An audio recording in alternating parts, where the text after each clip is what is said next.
Miles Davis was a great poet on his instrument. His horn could blow warm, round notes that spoke to the deepest human emotions. And it could spit out cracked trills that evoked the angry sounds of bullets firing. Sometimes his trumpet seemed to float over and through remarkably complex rhythms and time signatures with heart-stopping speed and efficiency. His sound could penetrate like a sharp knife. It could also be muted, tender, and low, like a lullaby. But it was always charged with deeply felt emotion. Miles' sound always made us sit up and take notice. It was burnished. It was brooding. It was unforgettable. When you heard Miles on the radio playing, you knew right away that it was him. I did. You knew it by the sound because no one ever sounded like that. Like Louis Armstrong's sound, Duke Ellington's, Thelonious Monk's, John Coltrane's. His voice was unmistakably unique. Sometimes when he used the mute, whether on up-tempo tunes or slow ones, we knew we were hearing perfection.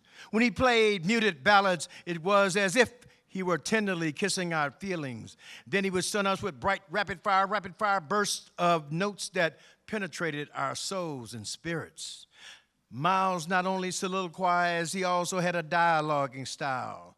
It was like listening to him having a conversation with himself, with one of his voices imitating a fast-talking, sweet-rapping black street hustler.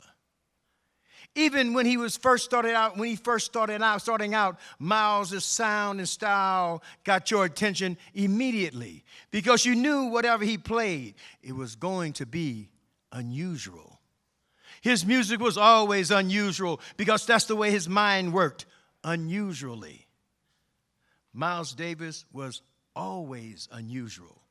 He didn't get that way just after he became famous. He was special and unusual from the beginning. His homeboys back in East St. Louis understood that.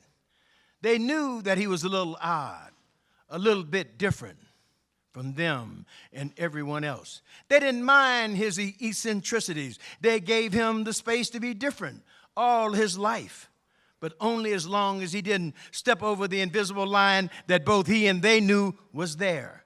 Miles seldom crossed that line to diss them because if he had, those homeboys would have made him pay.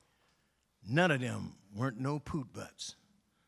Miles knew this too, that they understood him in the way that homeboys always understand the one among them who is different, odd, a genius. Someone who sees things they never see, hears sounds they never hear, voices, the screech of car tires, maybe a mockingbird riffing on another bird's song, the lonely voice of an old black churchwoman singing plaintively in the dusky glow of a backwater country evening, somewhere few come to, save mosquitoes or rats or evil white men dressed in bed sheets carrying guns and flaming crosses. In the night air, the trains never seem to stop whistling past, their wheels humming. The roads are unpaved, empty, eerie in the twilight, just before the haints come out to enter everybody's imagination and shut down those dusty roads. The voice of the old black woman floats above the shadows and trees, is disembodied and yet whole. It rides up there and cruises alongside the night birds, circling above some unseen church or log cabin in some out-of-the-way location, back in the bushes, hidden. The voice also circles, plaintive, haunting, achingly real.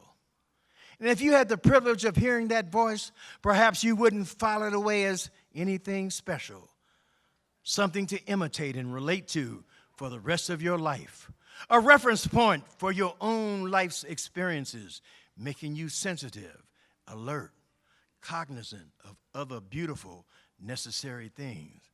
But that's the way Miles heard it. Perhaps the voice would remind you of a lonely trumpet sound, but maybe you would know that when what you heard was special because you couldn't see that old black woman's face, her eyes, and if you could have met her, you might have been too busy watching her chaw on some snuff to see the wisdom in her old eyes. But Miles did see that face, although he didn't see it. Saw it when he heard her voice. He saw the whole scene, took it all in, knew that it was real and special, and filed it away for later use. And Kind of Blue came out of that. Kind of Blue came out of that particular experience that he heard in that Arkansas backwoods.